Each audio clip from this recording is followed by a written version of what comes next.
بسم اللہ الرحمن الرحیم۔ السلام علیکم ورحمۃ اللہ وبرکاتہ۔ ناظرین محترم، ویسے تو آپ فوج کے کام اور خدمات سے اچھی طرح واقف ہیں۔ فوج کسی بھی ملک کی ہو، اگر یہ ادارہ مضبوط اور منظم ہو تو دشمن کسی قسم کی جارحیت سے پہلے 1000 بار سوچتا ہے۔ ملک کی سرحدوں کی حفاظت کے ساتھ ساتھ اندرونی اور بیرونی دشمنوں کا مقابلہ کرنے کے علاوہ خفیہ سازشوں کو بے نقاب کرنا بھی فوج اور اس کے ذیلی اداروں کا کام ہوتا ہے۔ لیکن آج ہم آپ کو ایک ایسی بدنام زمانہ فوج کے بارے میں معلومات فراہم کریں گے جن کا کام صرف اور صرف پیسہ کمانا ہے، اور پیسوں کے لیے یہ لوگ ہر ناجائز کام کو اپنے لیے جائز تصور کرتے ہیں۔ یہ کرائے کی فوج اصل میں کیا ہے اور کس طرح اس نے مسلم ممالک خاص طور پر افغانستان اور عراق میں اپنی کارروائیاں سر انجام دیں؟ ناظرین، دنیائی دولت کے لیے یہ فوج کس حد تک جا سکتی ہے، یہ سب کچھ جانیے اس ویڈیو میں۔ مزید ڈسکس کرنے سے پہلے اس ویڈیو کو لائک کریں اور نئے آنے والے دوستوں سے درخواست ہے کہ زیر زبان ٹی وی کو سبسکرائب کریں، نیز بیل آئیکن کو ضرور کلک کریں تاکہ ہر نئی آنے والی ویڈیو کا نوٹیفیکیشن آپ کو بر وقت مل سکے۔ Black water. ناظرین، یہ ایک ایسی پرائیویٹ فوج ہے جو جنگیں ٹھیکے پر لیتی ہے۔ امریکہ نے اس پرائیویٹ فوج کی خدمات افغانستان اور عراق کے علاوہ کئی جگہوں پر حاصل کی۔ اس کرائے کی قاتل فوج سے بہت سے معصوم مسلمانوں کا قتل عام کروایا۔ ناظرین، اس بدنام زمانہ پرائیویٹ فوج یعنی بلیک واٹر یا آسان لفظوں میں کرائے کی قاتل فوج کو ایک پرائیویٹ کمپنی کے تحت چلایا جاتا ہے، جس کی بنیاد 1966 میں ایک امریکی ارب پتی ایرک پرنس نے رکھی۔ ایرک پرنس کا یہ ذاتی عسکری اڈہ دنیا کا سب سے بڑا پرائیویٹ عسکری مرکز ہے اور امریکی ریاست کیرولینا میں 7000 ایکڑ پر پھیلا ہوا ہے۔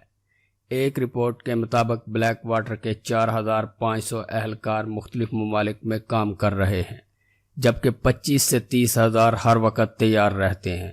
بلیک واٹر کا اپنا ٹریننگ سینٹر ہے اور یہ مختلف ممالک سے اپنے لیے ماہر جنگجو ایگریمنٹ پر ہائر کرتی ہے۔ اس کے علاوہ بلیک واٹر کے پاس 40 سے 50 گن شپ ہیلی کاپٹر اور دنیا کا جدید ترین اسلحہ موجود ہے۔ 2004 سے پہلے بلیک واٹر بالکل خفیہ طور پر کام کرتی تھی اور اس کی کارروائیوں کا سوا اس کے اپنے اہلکاروں کے کسی کو بھی علم نہیں ہوتا تھا، حتیٰ کہ اس کے اہلکاروں کی موت اور زخمی ہونے کی تعداد کا علم اس کے ہائر کرنے والے ممالک کو بھی نہیں ہوتا تھا۔ 2004 تک دنیا میں کسی کو بھی علم نہیں تھا کہ امریکہ نے عراق اور افغان جنگ کو کسی پرائیویٹ ادارے کو کانٹریکٹ پر دیا ہوا ہے۔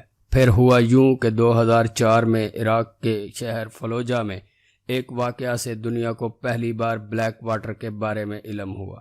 وہاں پر ان کے 10 فوجیوں کو فلوجہ والوں نے مار دیا اور بعد میں ان کی لاشوں کو جلا کر شہر کی گلیوں میں گھسیٹا، جس سے دنیا کو انکشاف ہوا کہ امریکہ کی جنگ کوئی پرائیویٹ ادارہ ڈالروں کے عوض لڑ رہا ہے، اور یہ بھی کہ امریکی حکومت بلیک واٹر کو امن اور جنگ کانٹریکٹ پر دیتی ہے۔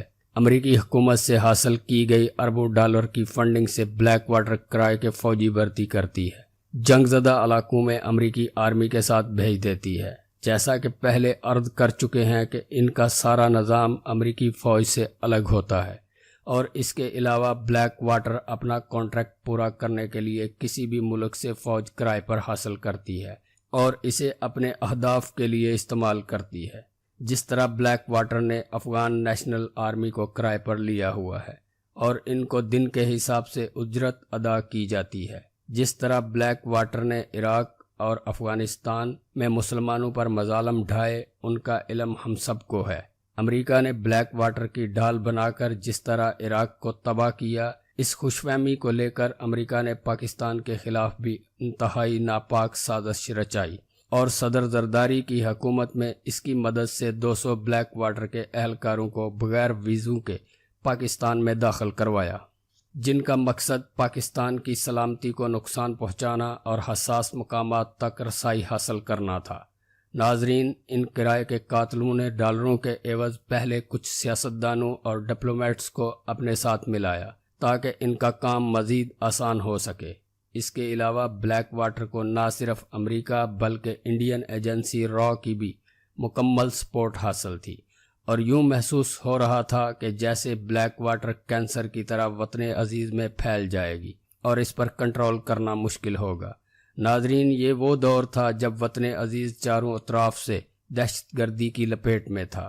دوستو، ان نازک حالات میں پاک فوج اور خفیہ اداروں کے لیے بہت بڑا چیلنج تھا، جنہوں نے مشکل حالات میں جواں مردی کا مظاہرہ کرتے ہوئے ان 200 افراد کی کھوج شروع کی جو بغیر ویزوں کے پاکستان میں داخل ہوئے تھے۔ ان 200 افراد کا سراغ ہمارے جانثار مجاہدوں نے دن رات محنت اور تگ و دو کے بعد لگایا، کیونکہ ایک طرف ملک چاروں اطراف سے مشکلوں میں گھرا ہوا تھا اور دوسری طرف بلیک واٹر را کے ساتھ مل کر دن رات اپنے گندے عزائم کو پورا کرنے میں مصروف تھی۔ ناظرین، اس دوران ISI کی نظریں ان 200 اہلکاروں پر مرکوز تھیں اور تمام تر معلومات ان کے ہاتھ لگ چکی تھیں۔ ISI کے گمنام ہیروز نے مکمل معلومات حاصل کرنے کے بعد ان 200 اہلکاروں کی اچھی طرح مہمان نوازی کی، جس کے بعد امریکی وزارت خارجہ نے ایک بیان جاری کیا جس میں کہا گیا کہ پچھلے سال پاکستان میں ہمارے 200 ٹورسٹ غائب ہو چکے ہیں، جن کے بارے میں امریکہ کو کوئی خبر نہیں ہے۔ اس بات پر امریکی حکومت نے اس لیے زور نہیں دیا کیونکہ اسے پتہ چل چکا تھا ہمارے بھیجے ہوئے 200 سانپ مارخور نگل چکا ہے، جس کے بعد امریکہ نے خاموشی اختیار کر لی اور اس طرح دنیا کی سب سے خطرناک فوج بلیک واٹر امریکہ کی یہ جنگ مارخور کے سامنے ہار گئی اور ہمارے گمنام ہیروز ایک بار پھر دنیا کے سامنے فتح سے سرخرو ہوئے۔